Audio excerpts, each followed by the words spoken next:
Então vamos lá, bom dia para todo mundo. É um prazer estar aqui com todos vocês nesse mais um evento do História Sextas, né, que é uma programação regular do Departamento de História, nesse dia, nesse horário, uma oportunidade que a gente tem sempre de trazer convidados para apresentar suas pesquisas, para estar com a gente discutindo os seus trabalhos. É um evento também organizado pelo Laboratório de Teoria da História, Historiografia e História Intelectual do Departamento de História.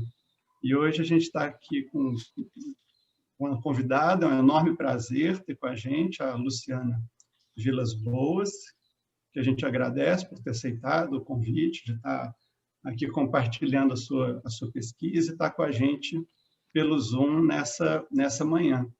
A professora Luciana Vilas Boas, ela é professora do Departamento de Letras Anglo-Germânicas da UFRJ e tem estudado já há algum tempo literatura e iconografia do Novo Mundo. Recentemente publicou um livro chamado Encontros Escritos, Semântica Histórica do Brasil no século XVI. Foi publicado no ano passado, né, Luciana, pela editora UFRJ. E tem desenvolvido esse projeto sobre as utopias letradas, né? Guerra, eloquência e os primórdios do colonialismo europeu. Então, para a gente é um super prazer ter aqui a Luciana apresentando um pouco, uma parte dessa pesquisa, né, para a gente, para que a gente possa conhecer e conversar um pouco sobre esse trabalho. Bom, a gente combinou aqui, previamente, uma dinâmica, uma exposição que vai girar em torno de 40 minutos, né, com a Luciana. As pessoas que quiserem fazer perguntas pelo chat podem escrever. Eu vou mais ou menos controlar aqui as perguntas que surgirem pelo chat e mais ao final dos 40 minutos a gente abre também para quem quiser fazer perguntas e intervenções orais, né? É só levantar a mãozinha aí, né? Para quem não está habituado com o Zoom, né? Na barra inferior aí que tem participantes, chats, tem um íconezinho lá para levantar a mão. Para quem quiser fazer perguntas, pode levantar a mão. Aparece aqui para mim na sequência, né? Dos pedidos, e depois a gente pode chamar as pessoas para que façam oralmente as suas intervenções. A Luciana vai respondendo e conversando e discutindo sobre o trabalho. Então, um pouco essa nossa dinâmica. Então, queria, enfim, agradecer, né, a presença de todo mundo aqui e passar imediatamente a palavra para a professora Luciana. Obrigado, Luciana. Muito obrigada, Henrique, pela apresentação, pelo convite para participar Histórias Sextas. Agradeço também ao Marcelo Jasmin, que, junto com o Laboratório de Historiografia, Teoria da História e História Intelectual, participa da organização desse evento. Para mim é uma alegria enorme, um privilégio poder apresentar esse trabalho ainda em curso, e especialmente porque eu fui aluna de graduação da PUC, não de História, de Letras, mas algumas das disciplinas mais marcantes e certamente mais formativas eu fiz no Departamento de História, em disciplinas regulares, que depois eu tinha que pedir equivalência na DR, não sei se isso ainda existe, e uma delas foi justamente, acho que 2 disciplinas de Teoria da História, com Marcelo Jasmin. Então, é como se completasse um ciclo, eu me sentisse um pouco voltando para casa e mostrando como isso, de fato, me marcou de uma maneira que eu talvez tenha demorado muito tempo para perceber, não só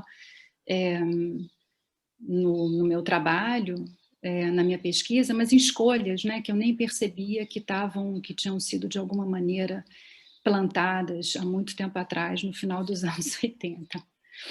Então, eu preparei um PowerPoint que eu vou mais ou menos seguir para poder me ater ao tempo de 40 minutos e a gente poder discutir à vontade.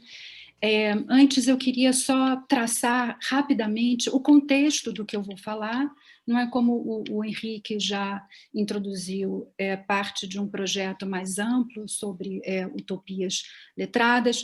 Um texto eu redigi, foi publicado ano passado e disponibilizado no site, com o título Ensaio Tempestade, acho que é Utopia, Ensaio Tempestade, Moros, Montaigne e Shakespeare, em que eu persigo os encontros fictícios, imaginários entre o novo mundo e o mundo antigo, e tento mostrar como isso, de fato, constitui uma tradição ainda muito pouco explorada e, no entanto, paradigmática, eu diria, do debate político sobre utopia no século XVI.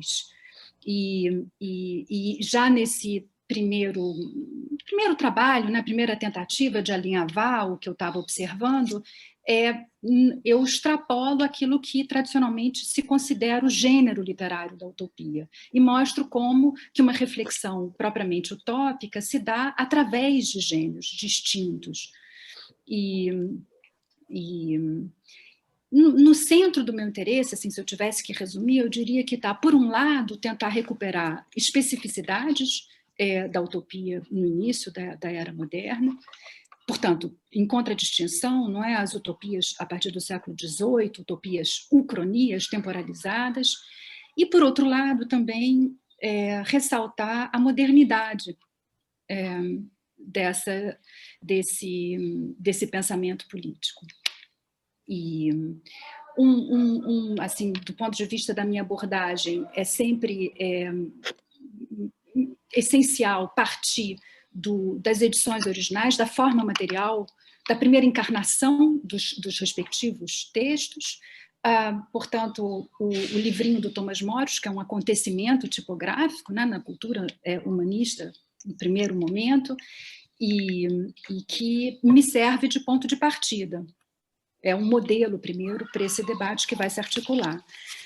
Ao mesmo tempo, eu persigo isso em materiais muito distintos, como eu já falei desses encontros fictícios, né, do Antigo e do Novo Mundo, que são observáveis em diferentes textos e que têm uma intervenção, sempre uma reflexão sobre o que é a utopia, o lastro de intervenção da utopia, mas também eu tenho me aproximado, quer dizer, ano passado, na verdade, eu escrevi uma coisa longa sobre iconografia, quer dizer, tentando perseguir esse gosto pelo paradoxo, um humor também visual na cultura impressa. E eu até cheguei a mostrar rapidamente, contar para o Marcelo o que eu estava querendo fazer. Tem a figura que ficou conhecida como Hércules Gaulês, que é um Hércules estranhíssimo, porque triunfa não pela força, mas pela eloquência, pela linguagem, e que se torna uma espécie de emblema, não é, do ideal da eloquência antigo e um modelo de governo cultivado pelos humanistas, evidentemente em oposição ao modelo então predominante aristocrático, né? Porque vejam, esse governante eloquente governa por algo que ele adquiriu, né? Não pelo direito divino, mas algo que é fruto de um trabalho, né, de formação. E, claro, é uma figura, assim, uma miniatura que resume também o ideal antigo republicano e que circula por toda a Europa, e a partir da qual é possível refazer uma série de vínculos entre os diferentes círculos humanistas, portanto, da Itália para a Alemanha, da Alemanha para a França, e por aí vai. Mas eu não vou hoje falar desses dois fragmentos da pesquisa que, de alguma maneira, eu já esbocei. Eu queria, pelo contrário, falar hoje daquilo que não está pronto ainda. Portanto, são mais perguntas do que respostas, né, que eu quero apresentar para vocês, e que eu fui alinhavando num diálogo num diálogo estreito com dois textos que o Marcelo Jasmin publicou sobre utopia em 2008, 2016, se não me falha a memória. Claro, talvez o ideal fosse escrever um diálogo à moda renascentista, inventar os personagens, talvez a autora pudesse também ser personagem, mas eu não tendo jeito para isso. Eu acho que eu só tenho jeito mais para a pragmática, vivência mesmo do diálogo, do que para a fabricação desse teatro, né? Então,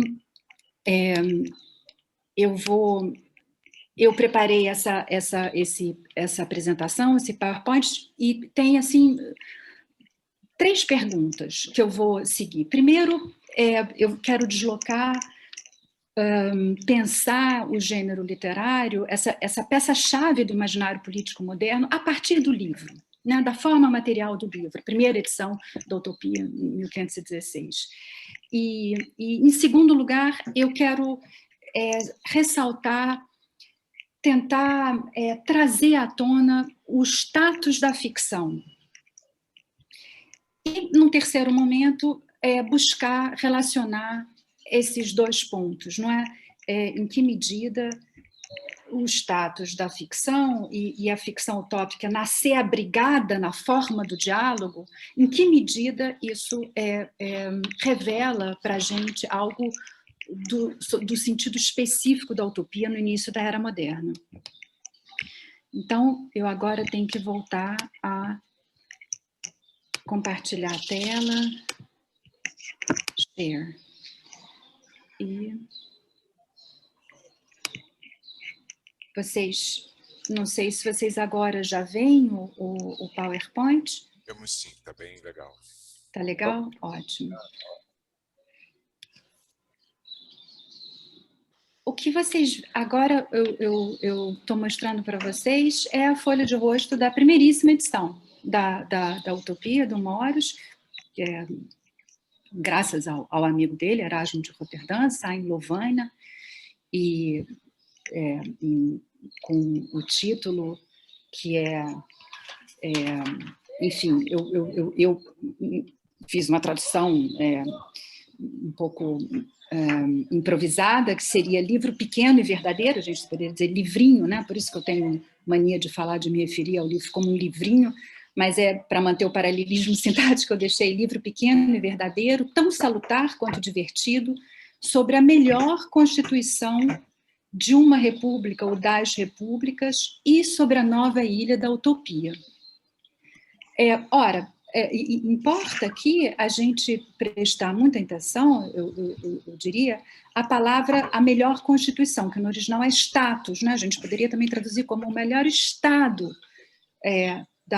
da república, que até aquele ponto se conhecia.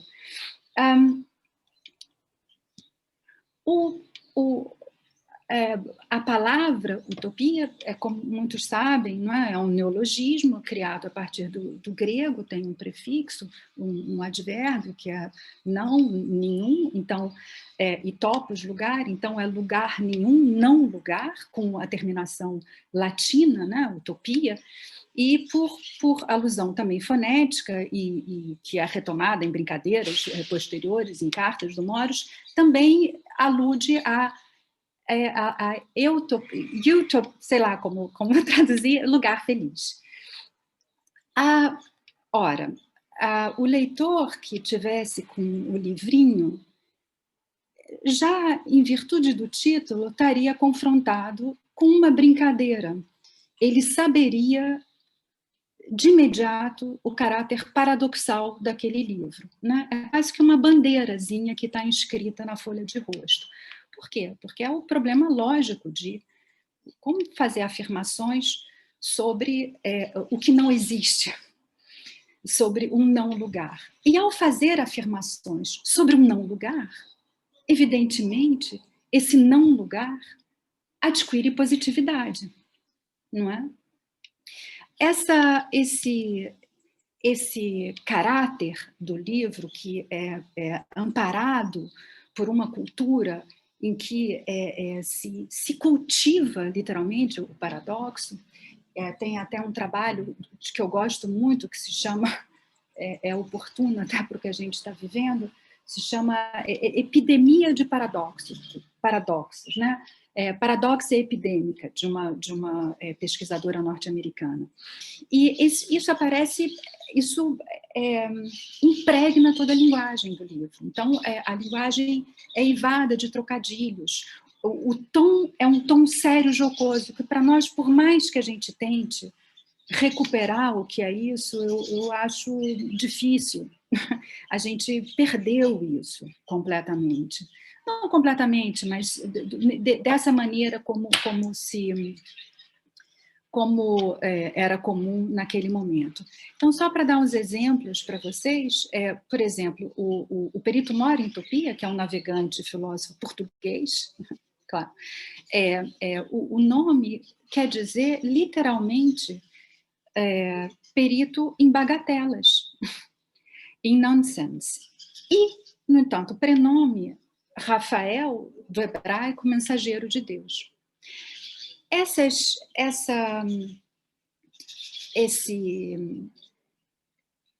sério Luderer reaparece, reforçado, explicitado numa série de cartas que são acrescentadas, sobretudo a partir de uma edição posterior, na Basileia, em 1518. Mas eu queria mostrar para vocês uma parte do livro, né, um elemento tipográfico que eu adoro muito, que é bastante conhecido, que é o mapa, de um lado, e vejam como aparece, não é na edição original. Tem aqui à esquerda a ilha, atrás o continente, tem os nomes inscritos no mapa, também são trocadilhos, é rio sem água, tudo brincando com isso. E do lado direito, a parte que eu acho realmente fascinante, é o alfabeto dos utopianos, tem o nosso embaixo, e aí vem uma quadrinha, duas quadrinhas, uma estrofe, em que, na tal língua, suposta língua dos utopianos, e uma tradução num latim um pouco duro, dizem os estudiosos, meu latim de jeito nenhum daria para isso, mas é um latim rígido, nada latim assim mais corredio, de humanista. E o que é esse poema? Esse poema é a própria ilha falando. É a própria ilha dizendo, a utopia dizendo que foi criada, quem me transformou em ilha, porque eu era cabo, foi o Utopos, aquele herói fundador, e para demonstrar, sem necessidade de argumentar muito, o que é a forma filosófica de uma comunidade, de uma república, de uma nação. Ou seja, aí a gente já tem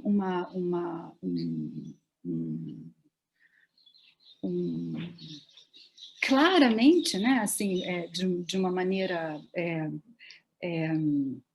muito diferente, eu diria, muito própria, muito característica daquela cultura, a afirmação da artificialidade da utopia, da fabricação da utopia. Ou seja, a utopia, ela literalmente é uma separação daquilo que está dado, do continente. Né? E isso é um elemento muito importante para a gente começar a pensar sobre o status da ficção, eu diria. Aqui está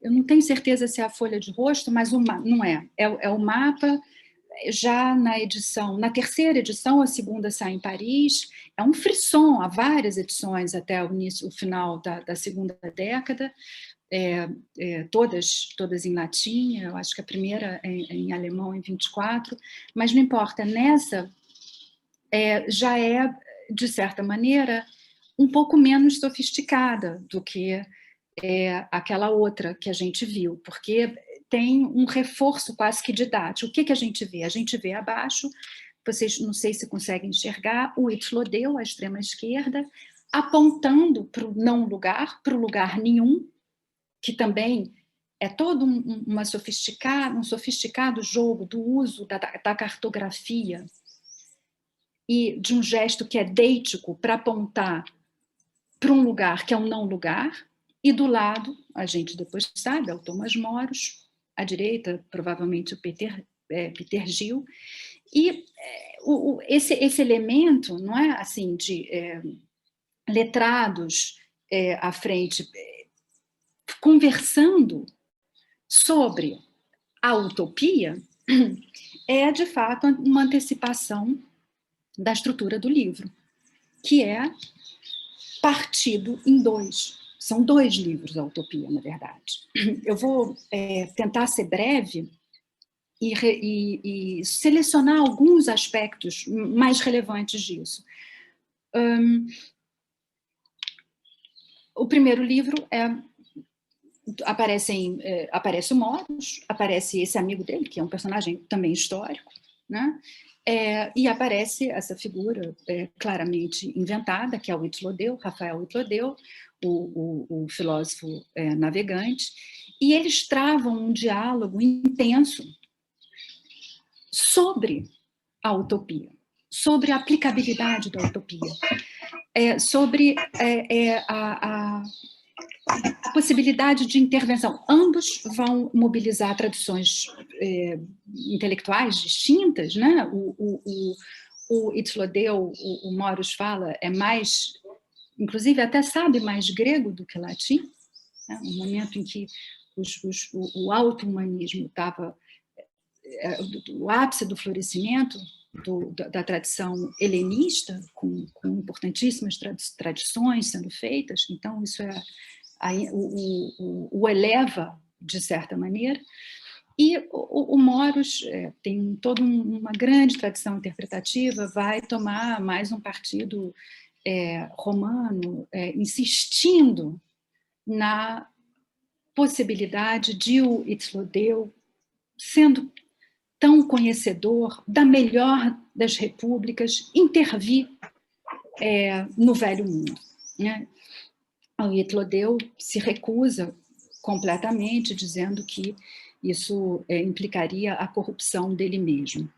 Então, também vale a pena a gente lembrar que a forma do diálogo é uma forma literária por excelência do humanismo e com uma série de implicações, não é? Quer dizer, no mínimo, significa que posições distintas são igualmente defensáveis. Também mostra um aspecto assim, performativo, né, do conhecimento. Também vai contextualizar a verdade, porque a verdade vai estar sempre relativa a um determinado personagem, a um discurso, e por aí vai. Esse aspecto, esse fato de a utopia nascer abrigada na forma do diálogo, eu fiquei totalmente eufórica quando eu vi que na página do evento selecionaram essa imagem, que é justamente da edição florentina de 1519, que diz que é um diálogo. Mostra aqui, tem como se chama, meu Deus? Uma ilustração com os nomes dos interlocutores, dos que participam, na verdade, do diálogo. À esquerda é o John Clement, que é o pajem do Moros, que estava presente, o Wittloodeu, no centro, claro, à direita Thomas Moros e o Peter Gil. Sermônios, né, a palavra latina para a conversação.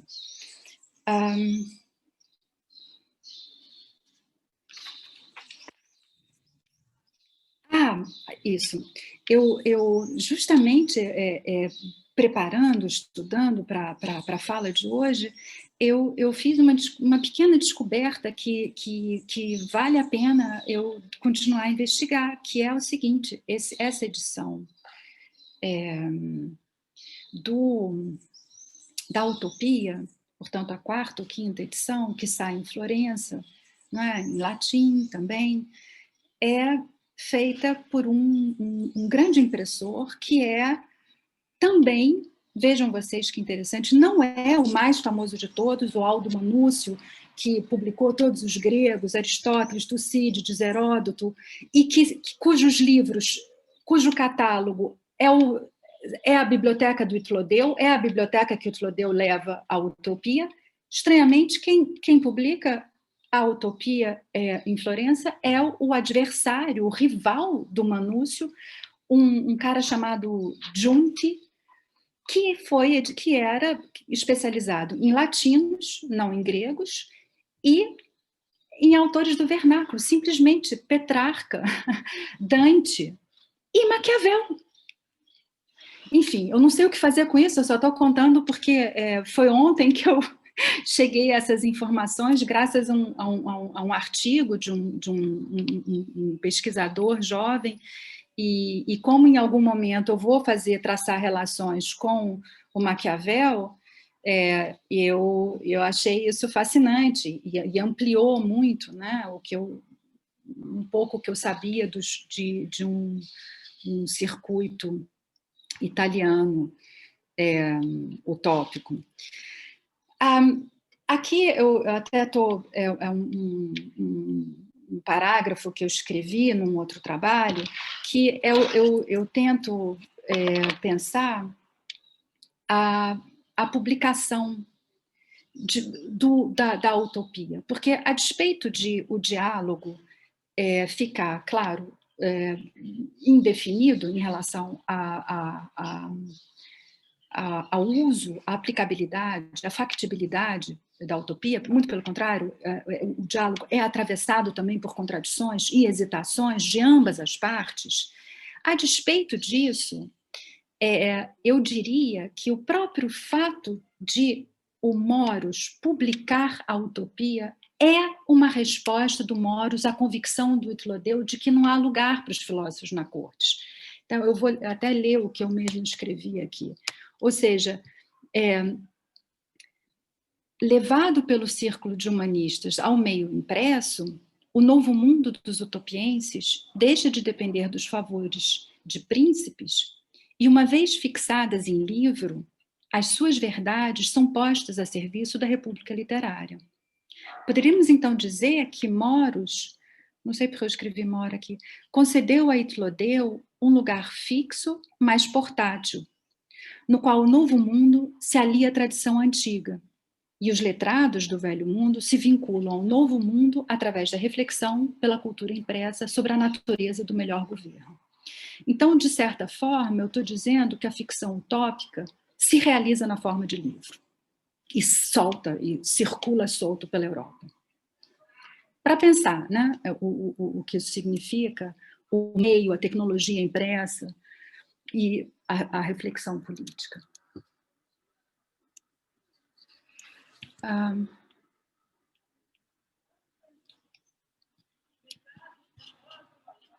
Eu não estou conseguindo avançar na minha... sim, consegui.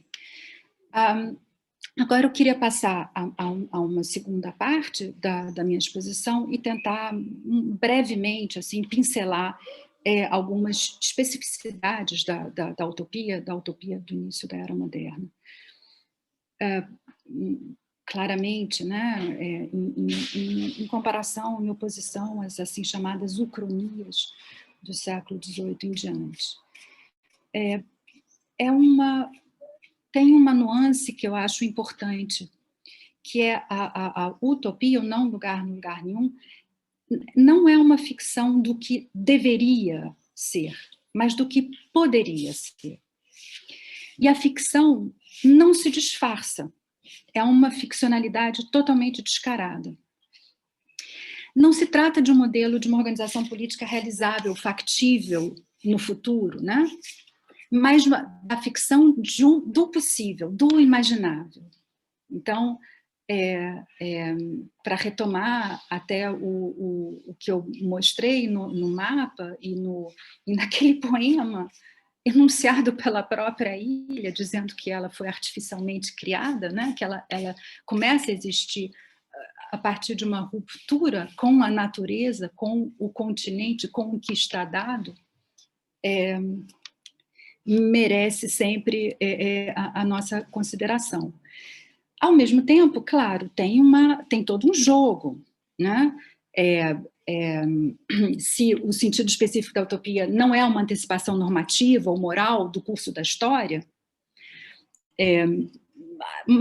tem, no entanto, uma relação com o que está fora, com o que está dado, com o real, o previamente dado, que é de espelho e de contraste.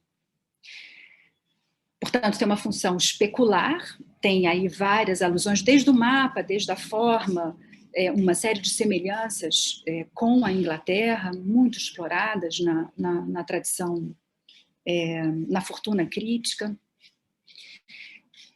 Ao mesmo tempo, o melhor estado possível da República supõe um diagnóstico do presente, né? Também tem uma função de espelho crítico. E, na verdade, eu me atrapalhei, quer dizer, por um lado, tem essa função especular, de diagnóstico, de fazer com que se veja a Inglaterra de uma outra maneira, por outro lado, é contingente, é histórica totalmente a utopia. Isso é fascinante, porque inclusive os utopianos têm permissão para viajar, porque vai que tem uma república melhor. Então eles não são a república mais perfeita, eles são o melhor estado. É a melhor das repúblicas, talvez haja outra. Outro ponto é que o Marcelo, o Marcelo Jasmin, nos trabalhos sobre utopia, eu acho que enfatiza muito também, que é a dimensão humana das utopias, ou seja, a renúncia a um fundamento, seja na natureza, na ordem do cosmos, também eu acho que a gente precisa destacar. E eu acho que num dos textos do Marcelo também aparece o Maquiavel, mas eu acho que no contexto dessa discussão, e há um tempo atrás eu cheguei a um texto do Hans Blumberg, muito interessante, sobre conceito de realidade e teoria do Estado. Estado, no caso, enfim, os alemães traduzem república como Estado, pós-brigas infinitas aqui em casa, eu não sei o que pensar, então não me puxam de um lado, me puxam de outro, como se eu pudesse dar alguma explicação, né? Mas, então, até quando eu falo aqui Estado, eu coloquei Estado e República, tem Stato no Maquiavel, mas não tem, evidentemente, no Moros, mas a palavra que o Bloomberg usa é Estado, né, para pensar sobre a organização política. E faz uma sugestão que eu achei muito muito interessante, com vontade de explorar mais, que é dizer, enfim, que a utopia e o Príncipe não são obras apenas coetâneas, elas são realmente contemporâneas, né, no sentido de partilharem o mesmo espírito, o mesmo ímpeto intelectual, que seria justamente de ir contra as sanções clássicas do que está dado. E isso, por um lado, seria a desnaturalização, quer dizer,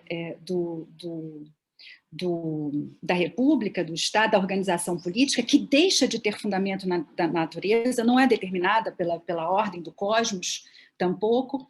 O Estado não é uma aproximação fenomênica de uma ideia imutável e eterna, como na tradição platônica, tampouco é a culminação da natureza humana, do zoon politikon aristotélico, e como eu já falei, né, a utopia, na sua origem, está a transformação da natureza. É uma fabricação, uma construção deliberada, artificial daquilo que estava dado.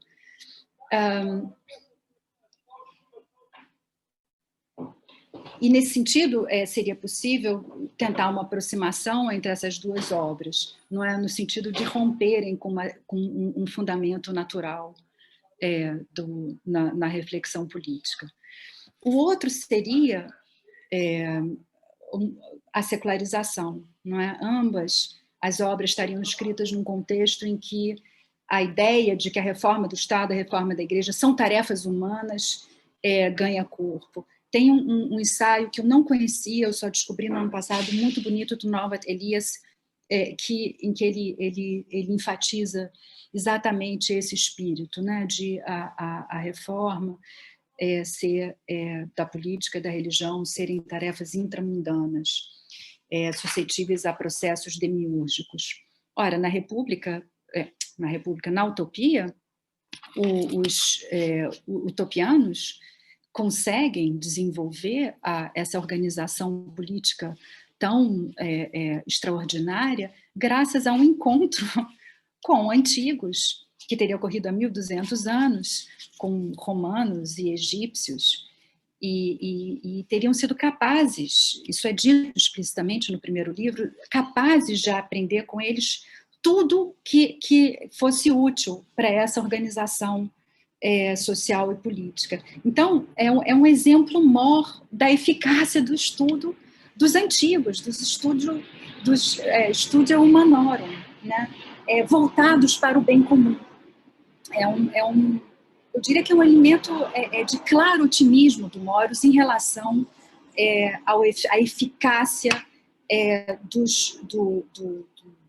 humanismo na intervenção, na possibilidade de transformar o mundo.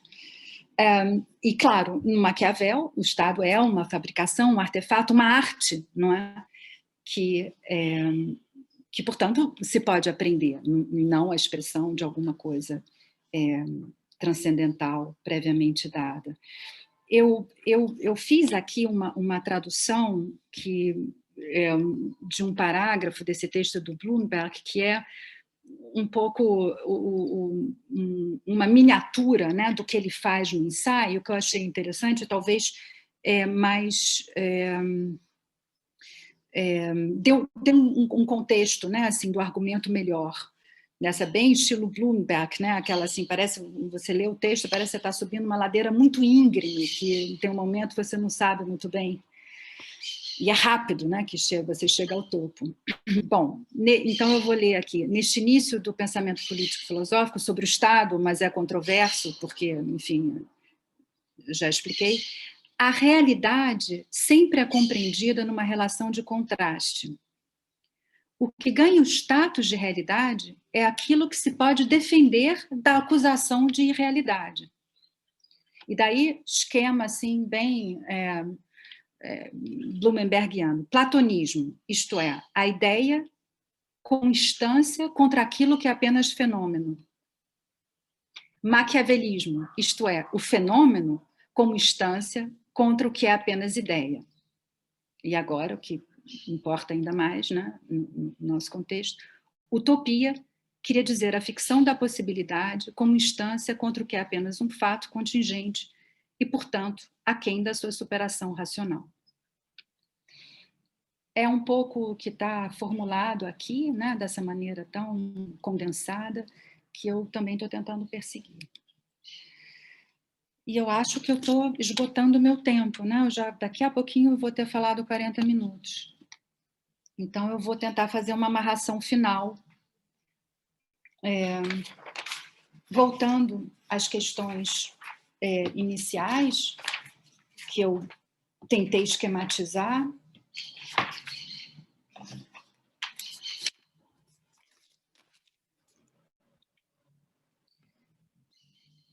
Que é pensar nessa circunstância tão decisiva de a utopia nascer de dentro de um diálogo. Não está clara, o diálogo não resolve o sentido da utopia, mas ela, de algum modo, ela é a matéria daquele diálogo irresoluta.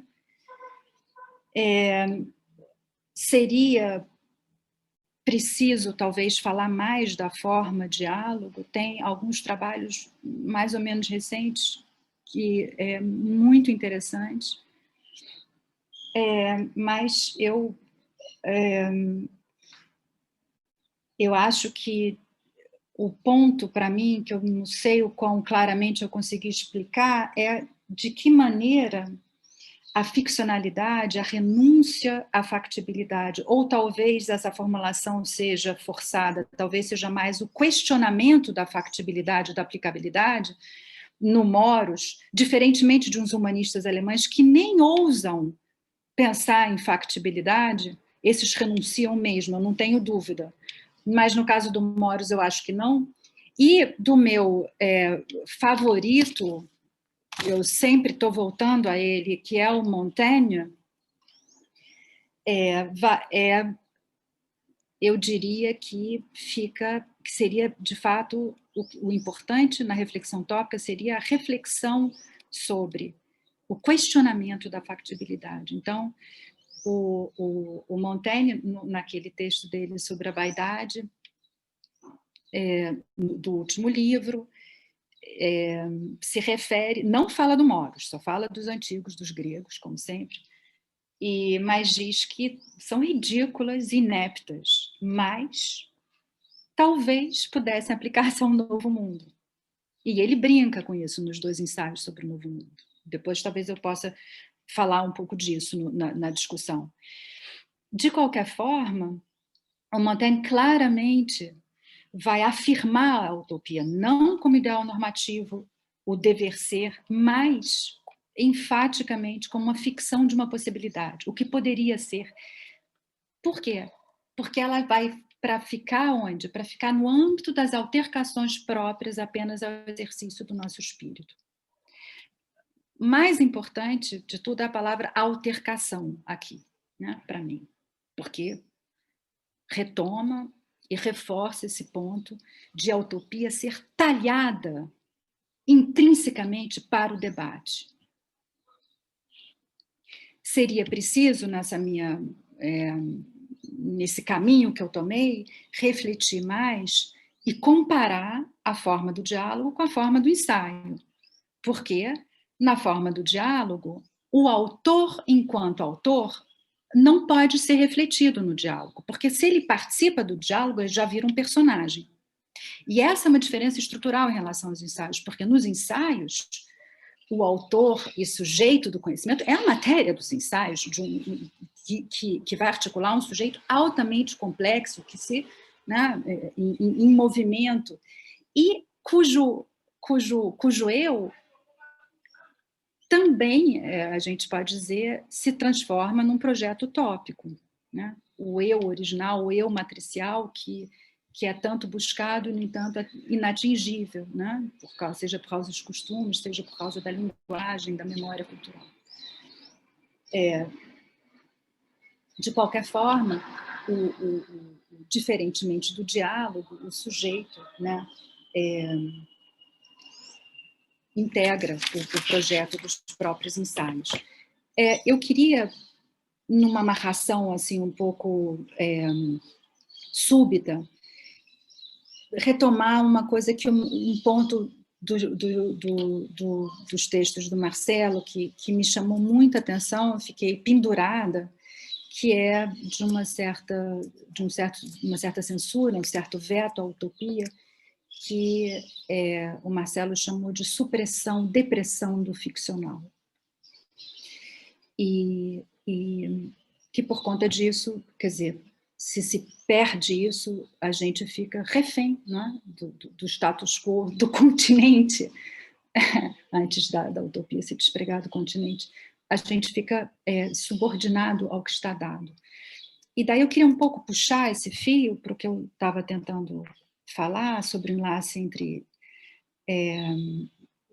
o diálogo, o debate como uma pluralização, né, também de verdades, e a ficcionalidade, e tentar experimentar, não sei, ensaiar se seria possível fazer um vínculo entre democracia, tal como a gente pode talvez teorizar, e utopia, porque justamente a gente está vivendo no momento da democracia em que a gente é assolado pela promessa da eliminação da incerteza e do conflito, né? Do controle algorítmico, da engenharia de públicos. A gente nunca sabe, quando a gente está online, se a gente está vendo a mesma informação, por exemplo.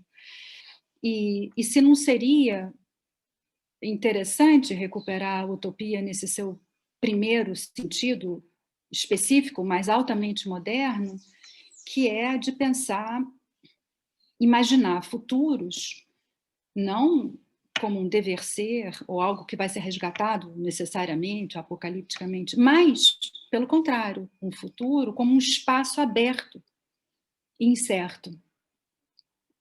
E se isso não seria uma maneira de a gente fazer uma relação entre democracia e utopia?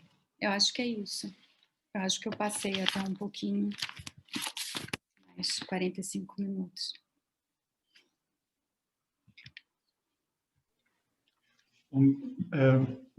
Obrigadíssimo, Luciana.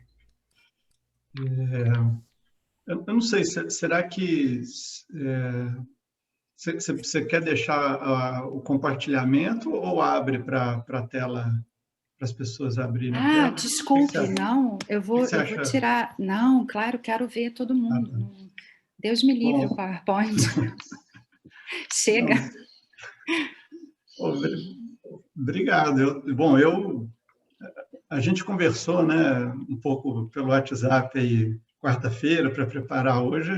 Você sabe que eu estou aqui vibrando com a sua exposição, cheio de questões aqui na minha cabeça, né? Para a gente discutir, conversar daqui para frente, hoje e espero que daqui para frente, né? Porque essa questão da utopia realmente me interessa. Eu tenho lecionado muito, né, na graduação e na pós sobre esse livro que eu acho fascinante, né? O livro da Utopia do Thomas More, para mim, é uma das coisas mais fascinantes que eu tenho lido, já li e continuo lendo, né? Mas, enfim, eu não queria tomar a palavra aqui para roubar a palavra, né, de quem possa estar aí querendo se manifestar, fazer alguma intervenção, alguma pergunta, para a gente começar uma discussão a partir dessa exposição. Ou eu posso também levantar a bola, né, começar a levantar a bola, mas eu preferia que, de repente, alguém que estivesse aqui pudesse começar uma intervenção, talvez o professor Marcelo Jasmin, que foi citado aqui na exposição.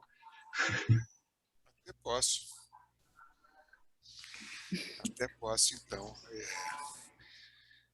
Bom, primeiro que eu quero dizer que é um prazer enorme, né, ver a Luciana apresentando esse trabalho, né, extraordinário, tão rico, tão cheio de possibilidades, né, porque posto assim abre um mundo, né, de pesquisa, né.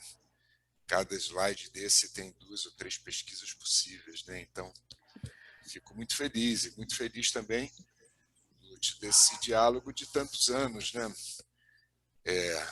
Você falou que fez aula comigo lá na graduação. Eu acho que nós lemos Heródoto e Tucídides, não foi? Exatamente. Foi a primeira vez no departamento, a gente falava de historiografia grega, antiga, mas ninguém lia Heródoto e Tucídides. Quer dizer, lia aqueles trechos, né? Uhum. E nós tivemos uma aventura na época, que é uma maluquice completa, pegar o Heródoto, abrir naquela tradução do Mário da Gama Cúria, abrir e vamos ler. E a turma realmente foi ótima. O fato de você estar lá, Lúcia, não é? Lúcia Ricord. Eu acho que estava Marina Viana, Lully. Lully, O Carlos estava também, não? Em suma, desde lá até aqui, né? Esse diálogo cresceu muito, né? Até esse momento em que você formalmente estaria fazendo um pós-doc comigo, né? E apresentou aí esse trabalho muito bom. Então, que bom, que alegria. Eu tenho muitas perguntas. Eu vou tentar ficar só umas 2 coisas que eu fico bem curioso. Bom, primeiro que eu estou aguardando você escrever esse nosso diálogo. Por favor, escreva esse nosso diálogo. Renascentismo. É a sua maneira de imortalizar a nossa amizade.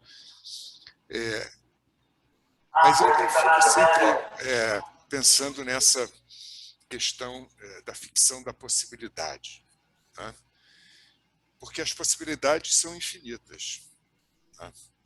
Ou, se não são infinitas, elas são muitas, tá? Mas o Moros produz uma possibilidade diretamente vinculada à República, né? Ou ao Estado, a tradução. Tá? Então, isso sempre me sugere um chamado à ação. Tá? Ainda que eu compreenda, né, esse elemento da renúncia, ou do questionamento da factibilidade, né? Quando você põe aquele texto do Montaigne, né? Que expressa uma ironia, né, da aplicabilidade, né? O ridículo e o inepto, mas, na verdade, quem sabe, né, que alguma coisa do que está aqui, né, não é remédio para os males do mundo, ou pelo menos para alguns deles. Né? Então, essa ambiguidade, essa instabilidade, né, às vezes parece que é exclusivo da ficção, não é? E a ficção como elemento fundamental da vida, né? Porque ela abre os horizontes de possibilidade, né? De expectativa de futuro, esse futuro aberto que você terminou com ele, né? Mas, ao mesmo tempo, me parece que tem talvez uma ironia mais forte no próprio Moros, né? Nessa ilha, nesse Utopos, né? Ao contrário do Maquiavel, que o chamado à ação é absolutamente venha, né? Venha. O príncipe, pô, toma vergonha na cara e faça o que tem que ser feito. Né? É um chamado assim. Então esse é o ponto. Né? E o segundo ponto, se você quiser falar um pouquinho mais sobre essa depressão do ficcional, né? Porque você lida com o ficcional muito mais do que eu, né? E, para mim, o meu ponto lá naqueles textos era o fato de que aquilo tinha a ver até com uma experiência própria minha, isso na época de um certo tipo de marxismo muito realista, né? E que identificava o socialismo utópico como algo que deveria ser descartado. Né? E descartado por quê? Porque não condizente com a história, quer dizer, com a realidade, quer dizer, com as forças que estruturam esta realidade. Né? Então, embora Engels reconhecesse, Marx também, né, a generosidade desse socialismo, né, mas o utópico ali aparecia de fato como coisa negativa. Né? Então, a ficção como coisa negativa. Né? Isso fez parte, de algum modo, de uma parte da minha formação que me distanciou, inclusive, né, da ficção, né, num certo momento. E eu tenho uma última curiosidade, que não sei se dá para falar. Não é para responder, é para a gente, como diz o Henrique, continuar conversando muito tempo. Né? É que eu sempre fico perguntando de onde vem essa coisa do Moros, sabe? Porque naqueles textos lá que eu escrevi, eu faço um certo mapa, né, daquelas coisas, o pastoril, a natureza dadivosa e gratuita, né? Mas aqui tem outra coisa, né? Aqui tem essa coisa que você chamou do humano, né? o social, né? Da onde vem? Quer dizer, eu não consigo fazer digamos, raízes históricas, vou chamar assim, porque eu não estou achando uma palavra melhor, né, desse gênero novo. Né? Ele é novo, né? Mas eu não consigo vincular para trás. Eu não sei, são questões aí também, né? Você não precisa ficar respondendo isso tudo agora, mas só para a gente poder continuar conversando. Obrigado, tá? Obrigado mesmo. Foi lindo. Eu adorei as perguntas. Acho que vou começar pela última, de onde vem, né, a utopia? É uma pergunta maravilhosa. Acho que o Moros ficaria felicíssimo, porque justamente de onde vem. Eu acho que tem uma grande novidade, e tem uma modernidade que seria preciso ainda explicitar melhor. Claro que há modelos antigos, sobretudo Platão, também você pode pensar, Tomás de Aquino, mas essa desnaturalização, essa ideia de que a utopia é uma construção dos utopianos, eu diria, uma ideia moderna. E eu até tentei pensar um pouco num outro ponto que você explora num dos seus textos, pensando a utopia como uma resposta, como um complemento do elogio da loucura, que é um texto, enfim, que eu também adoro, que também é um elogio do paradoxal, né, sendo que totalmente circular, a própria loucura que faz o seu elogio. E eu não expliquei, eu acho que na hora da minha apresentação, que eu concordo, assim, você explora, né, essa interpretação de um italiano, Cosima, e eu diria, no entanto, que é diferente o lugar da sabedoria do melhor estado da República, no caso da utopia do lugar da sabedoria no elogio da loucura, mas ambos vão parar no mesmo lugar, no mesmo tipógrafo, o Johann Froben, e vão circular e realizar um pouco, né, botar em circulação para debate na República Literária, que se concebia a si mesma, inclusive, como, num certo sentido, uma ficção. E aí eu passo à segunda pergunta, que é a segunda e a primeira, que eu acho que estão relacionadas, que você fala da ficção como uma abertura de possibilidades infinitas. Eu não sei, eu acho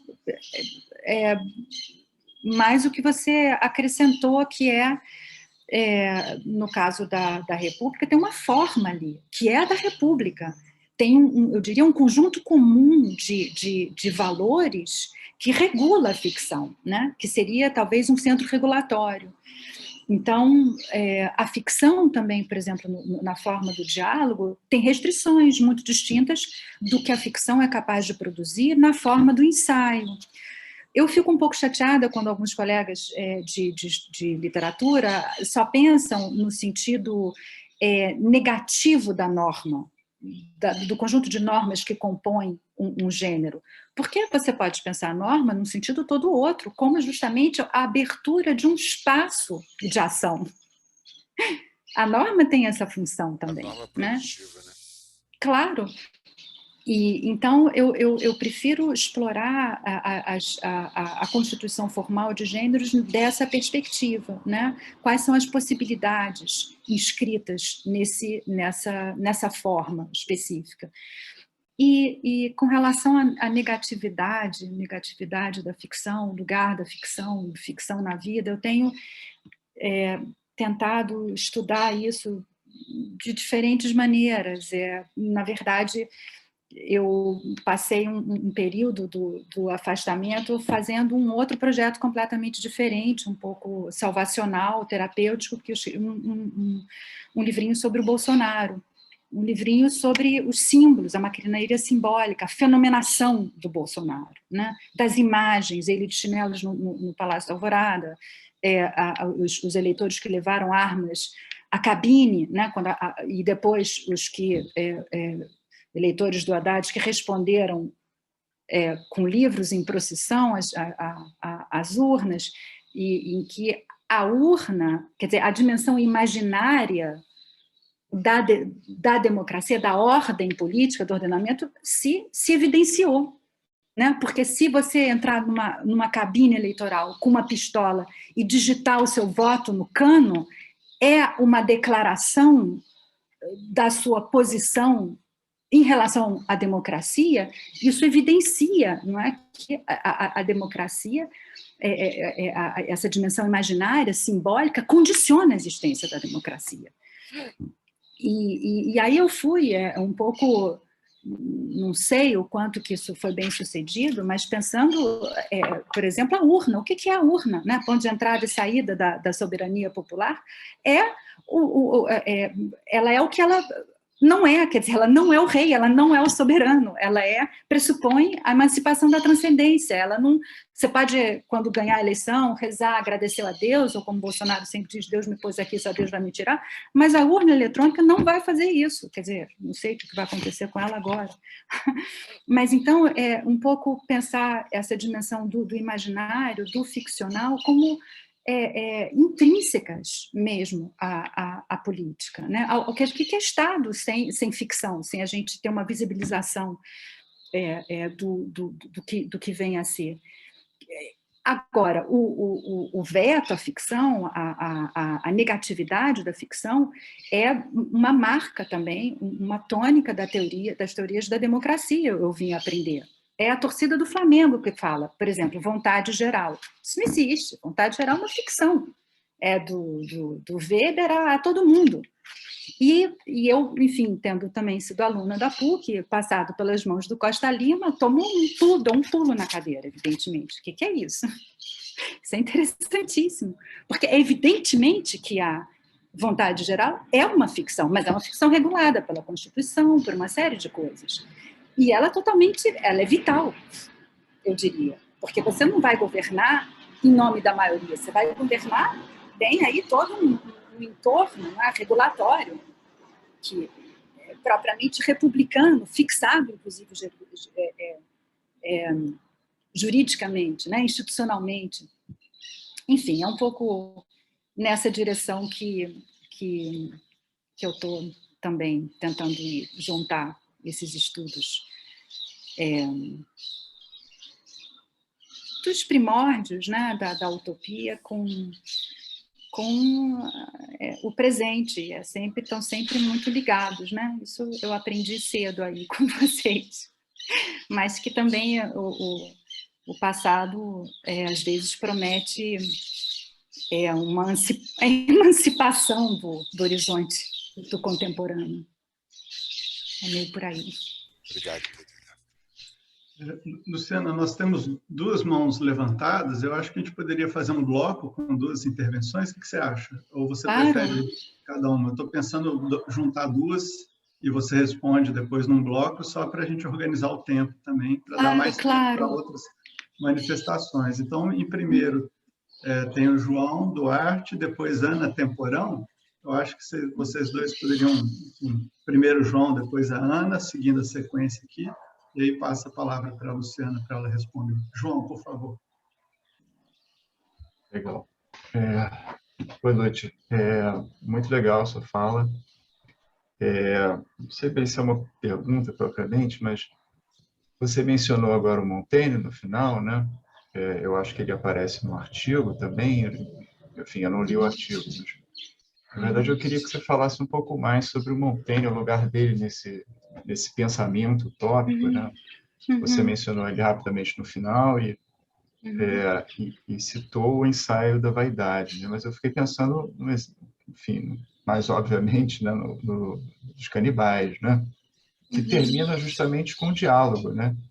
Um diálogo extraordinário, né? Entre aqueles índios, né? Que falam com o rei, que falam com o Montaigne também. O Montaigne aparece ali como personagem, né? E, enfim, eu queria que você falasse um pouco mais sobre isso, né? Do lugar do Montaigne nesse pensamento todo. Só isso. Ana, você pode... Claro. Bom dia, boa tarde, né? Professora Luciana, muito obrigada pela apresentação, parabéns. Tudo muito legal. Muitas reflexões. Na verdade, a minha intervenção é um pedido e um recado, né? Eu sou aluna de mestrado do professor Danilo Marcondes, da filosofia, e ele me manda um abraço. Ele não pôde estar aqui hoje, porque ele tinha um outro compromisso, e ele pediu o seu e-mail para que ele possa mandar uma mensagem. Ele está escrevendo atualmente um livro sobre Novo Mundo, e a gente tem um grupo de pesquisa que a gente estuda o Montaigne, e em especial os canibais e os coxes. Então, são dois ensaios bem relacionados ao Novo Mundo. Então, se você puder passar o seu e-mail... Claro. Eu posso... Como eu faço? Eu dito agora já? Você pode deixar no chat, se quiser, ou você envia para a gente transmite para a Ana, não sei. Posso colocar no chat, eu acho. Vou colocar o e-mail da UFRJ. Sérgio vai direto para ela. Vai no chat Sérgio já colocou. Já está no chat o seu e-mail. Poxa, eu tinha falado para não assistir. É incrível como não... Incrível. Então, Mas as duas questões convergem, né? Montaigne, né? Mas, Ana, eu fico emocionadíssima. O Danilo foi um professor, um mestre muito, muito querido. Além das disciplinas na história, eram as disciplinas na filosofia, e várias com Danilo, no mestrado também. Uma coincidência incrível. Eu até já publiquei sobre os canibais, os coches, né, carruagens, nunca sei a melhor maneira de traduzir, e estou ainda lutando com um texto, um artigo sobre as carruagens, que eu espero terminar em breve. Então, muito obrigada por passar o recado, e eu vou adorar poder falar ter notícias do Danilo e saber desse grupo de estudos de vocês. Com relação ao Montaigne, é de fato um sujeito, quando se pensa no debate sobre utopia, mais marginal, né? Não costuma estar no centro. Justamente porque, em geral, se restringe o debate a uma definição do gênero literário mais restrita, né? Então, projeções de cidades, de uma organização política e social autárquica, etc. E eu estou tentando argumentar que a reflexão utópica, para a gente conseguir entender certos elementos chave, se estende a outras elucubrações. Por exemplo, esse encontro imaginário entre Antigo e Novo Mundo. Sem dúvida, os canibais, né, inclusive são um elogio do paradoxal, né, também seguem exatamente esse modelo do encontro paradoxal, que também está na origem da utopia, do elogio da loucura, dessa tradição, uma tradição erudita, satírica, o elogio da febre, o elogio da calvície, etc. E é um encontro utópico também, porque, veja, os índios se transformam em viajantes e os franceses em nativos, né? Os índios, os tupinambás, descrevem os 3 estados, quer dizer, isso é uma interpretação que eu fiz, né, que está no meu livro, claramente não entendem como podem obedecer um infante, como há tanta desigualdade sem que os pobres ataquem os ricos. E aí, tipicamente, Montaigne, para irritar o leitor, diz assim, eu esqueci o que era a terceira mesmo. Evidentemente, só pode ser a igreja, só pode ser o símbolo máximo, que é a Eucaristia, que é estranhado, né, etnografado ao longo de todo o ensaio. E tem uma parte também que eu gosto muito, que eu não tinha, eu custei tanto a prestar atenção, é incrível isso, você lê um texto há anos da sua vida e só não consegue nem explicar, num dado momento percebe que uma coisa que ele vai retomar nas carruagens, que é justamente dizendo que o Platão, que pena que o Platão não conheceu esse novo mundo, que supera em tudo aquilo que ele imaginou que era a perfeição. E se o Platão tivesse conhecido, isso teria mudado o desejo, a aspiração, o que ele entendia por filosofia. É porque isso está assim meio... É difícil destacar, né, puxar essa afirmação do ensaio, que de fato vai se tornar essencial no outro, escrito só muito mais tarde, no 3º livro, e que é estranho, porque Montaigne empurra você de um lado para outro, e finalmente, eu acho que tem uma reflexão sobre história, claro, sobre os exemplos, né, a validade e a aplicabilidade deles, uma irritação, um questionamento pesado disso, e junto essa ideia linda de o que seria se não nós, europeus, que somos tão corrompidos, evidentemente qualquer um vê, mas sim os antigos muito mais preparados, muito mais aptos do que nós a reconhecer quão extraordinários são. Aí diz que são primitivos, depois diz que não são primitivos, que são super civilizados, e acaba de um jeito completamente inusitado com o rei do Peru caindo no chão. Então,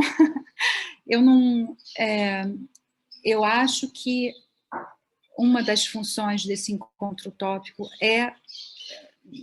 teórica, é pensar, relativizar a exemplaridade histórica,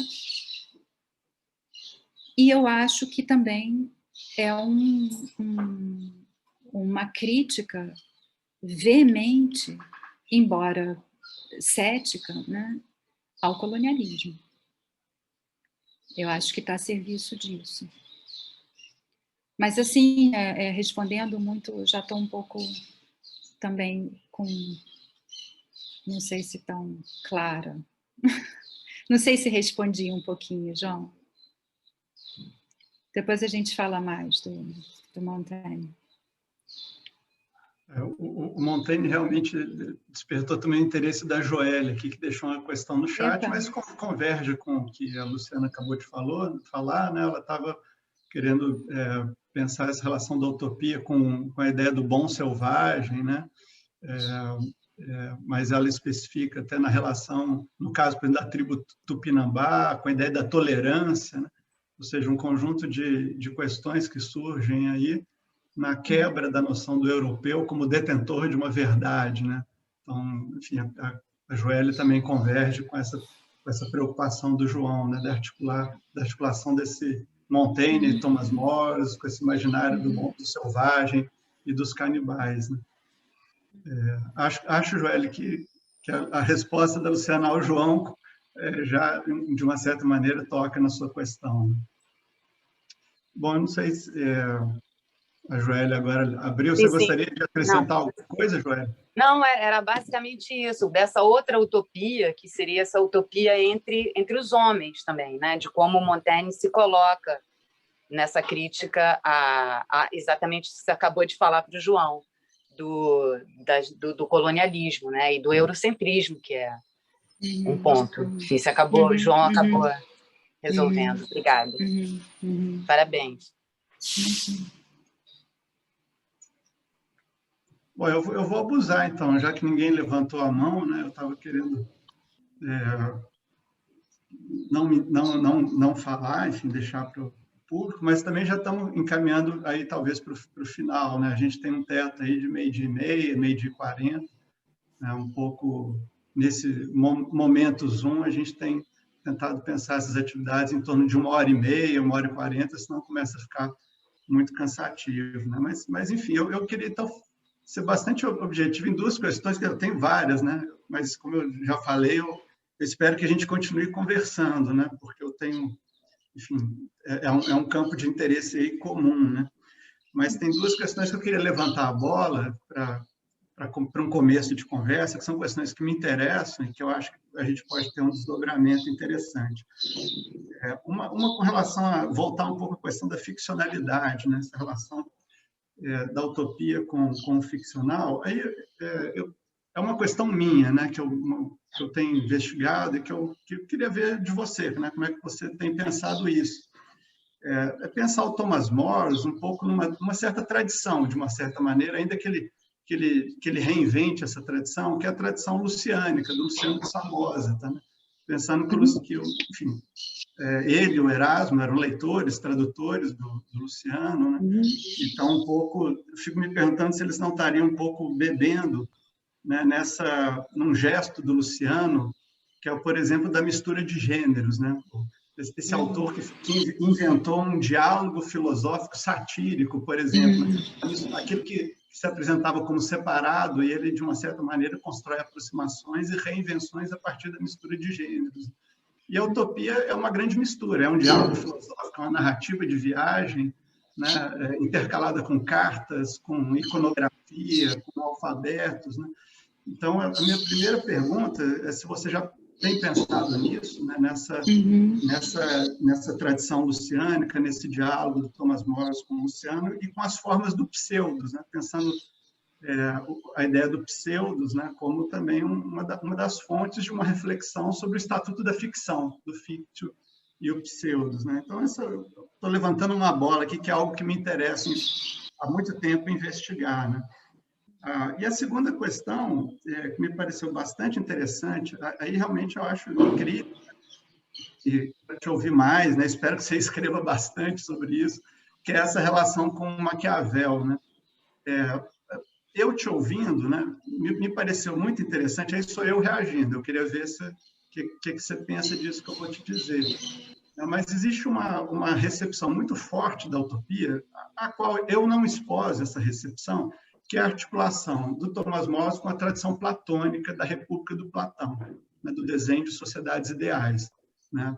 É muito comum, né? Acho que você já deve ter se deparado com uma longa, farta bibliografia nesse sentido. E a impressão que eu tenho é que quando você desloca para uma conexão com Maquiavel, você também está deslocando para uma conexão, digamos assim, antiplatônica, né? Ou pelo menos uma diferença com relação ao platonismo.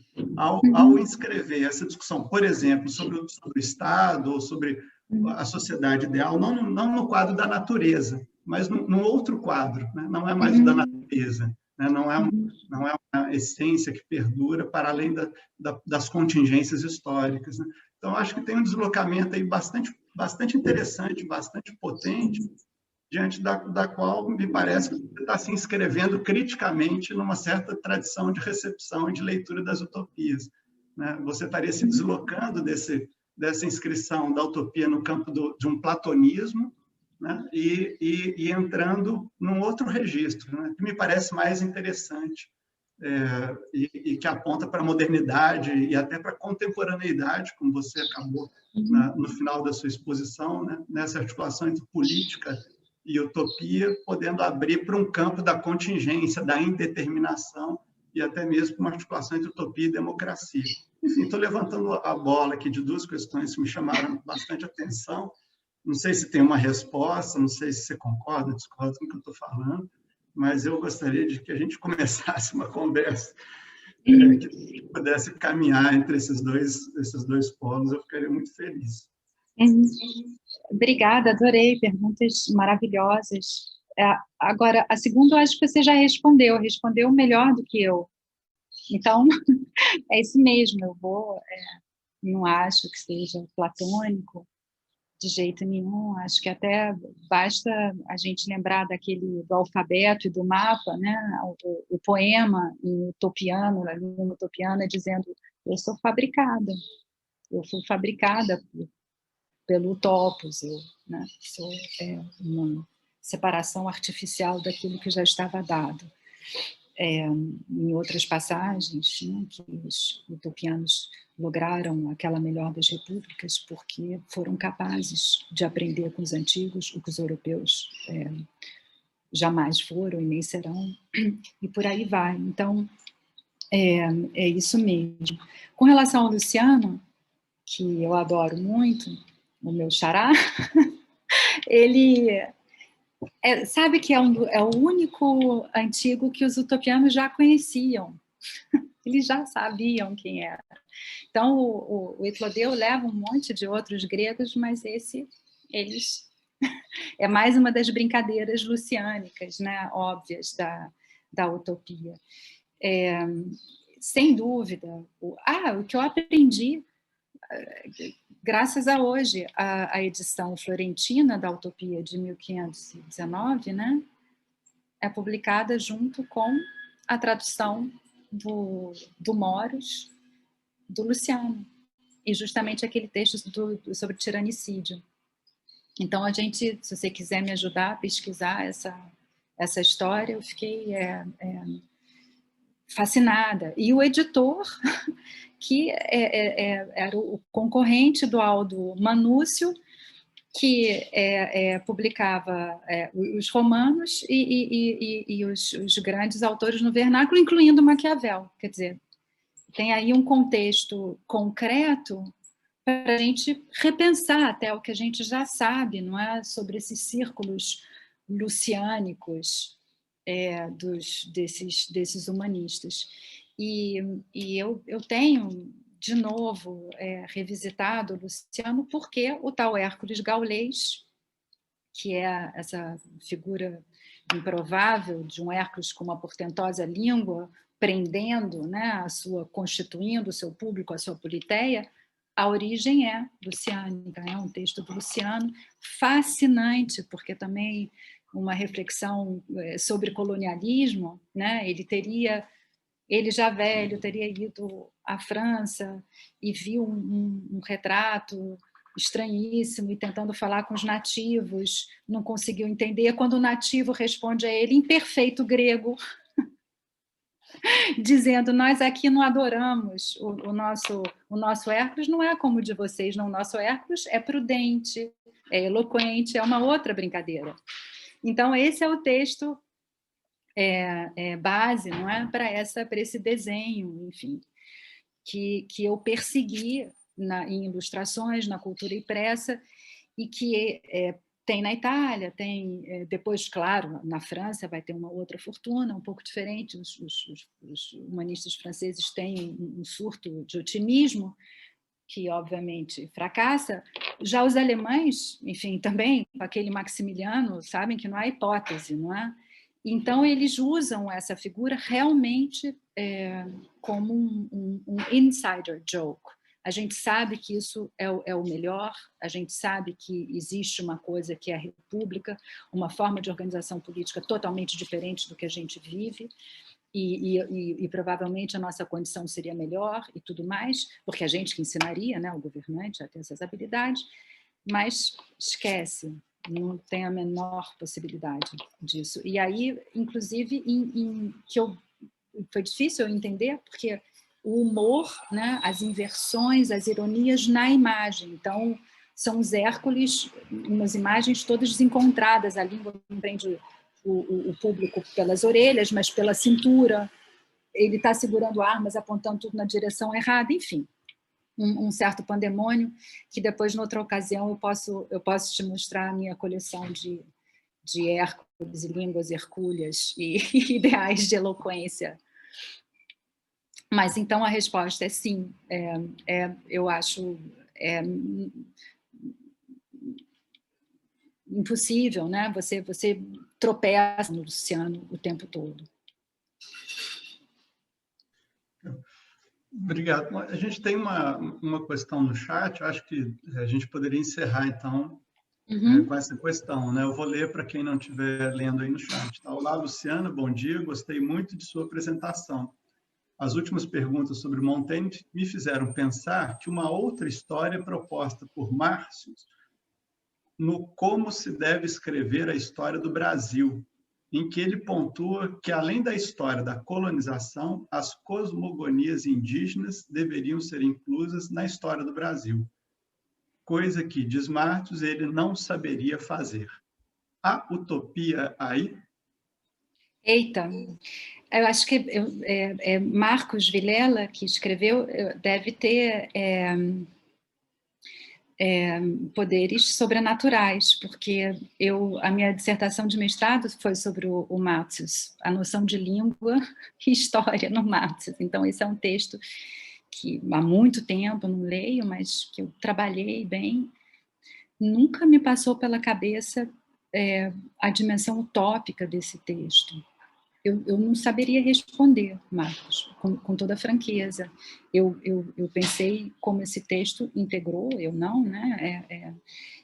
Há trabalhos sobre o Instituto Histórico Geográfico e a fortuna desse texto, que era não é campeonato, é um concurso que o Matos ganha, e fala das 3 raças e tal, como isso de alguma maneira inaugura, né, toda uma tradição de pensar a história nacional, incluindo uma suposta singularidade de cada um dos seus componentes. Mas eu não saberia relacionar isso à utopia, exatamente. Eu pensei mais no horizonte de